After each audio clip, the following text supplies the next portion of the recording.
Situé dans le Valais central, le village de Grosne possède environ 2500 habitants. Il se trouve entre deux grandes villes, Sion et Sierre. Le choix de mon enquête a été directement guidé vers la piscine de Grosne. Cette piscine municipale est à côté des établissements scolaires et fréquentée par les habitants des villages voisins. Ma question de recherche porte sur l'emplacement de la piscine. Pourquoi avoir choisi le village de Grosne ?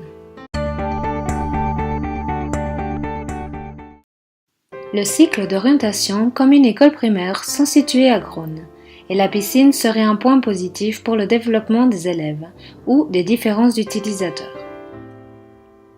Géographiquement, Grosne se trouve entre Sion et Sierre.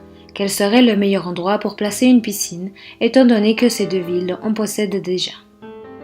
Sur le territoire de la commune de Grosne se trouve également le marais de Puta Fontana, une réserve naturelle aquatique du canton comprenant 32 hectares.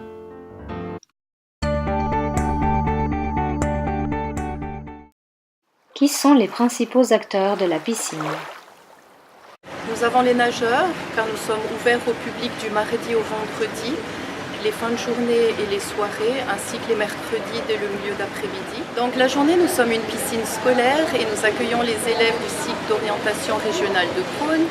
Il y a les écoles primaires de Grosne, de Chalais, Vercorin, Grand, Chipis, Saint-Léonard, Flanté, également une école de Sainte-Agnès et puis quelques jeunes du cercle de nageurs de Sion. Les week-ends, nous sommes fermés au public, ce qui donne la possibilité aux différents clubs et groupements de louer la piscine pour des entraînements ou diverses activités. Donc les clubs, ce sont les natations synchronisées, les clubs de water-polo, de plongée, d'apnée, et les groupes, ce sont différents groupements, sociétés de gym ou autres pour des anniversaires ou différentes activités ludiques. Qui sont les acteurs qui organisent cette structure ? Alors en tant que responsable d'exploitation, j'ai la charge de la gestion et de l'administration de la piscine, des employés et des différents intervenants en piscine. Et depuis quelques années, nous avons un responsable technique. Nous avons le team piscine qui est composé des 3 gardes-bains, des gardes-bains qui sont chargés de la surveillance de bassin, de la réception du public, des différents cours de natation scolaire et extrascolaire, également de l'entretien et du nettoyage.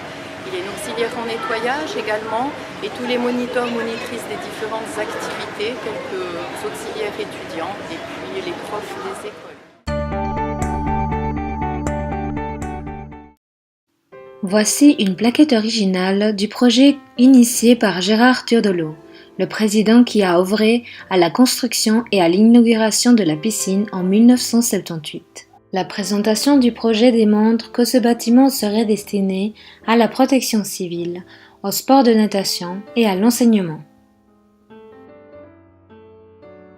En dessous de la piscine, il y a effectivement une protection civile. Elle a été réaménagée ces dernières années. Donc il y a une partie, ce sont des dortoirs avec une cuisine, réfectoire.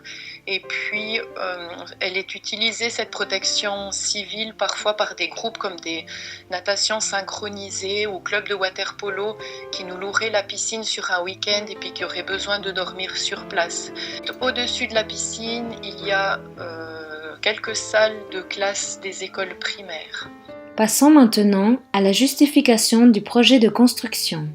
Tout d'abord, ce centre serait un facteur attractif pour le village de Grosne. Le point 2 démontre que Grosne est situé au point central de plusieurs villages. Enfin, l'insertion au programme scolaire primaire et secondaire a également été mise en avant.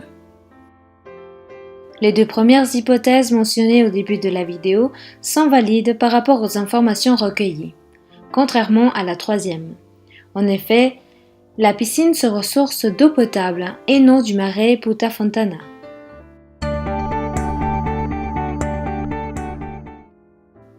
Nous arrivons au terme de cette enquête. Merci de votre attention. Voici quelques images de la piscine qui vous donneront peut-être envie de plonger.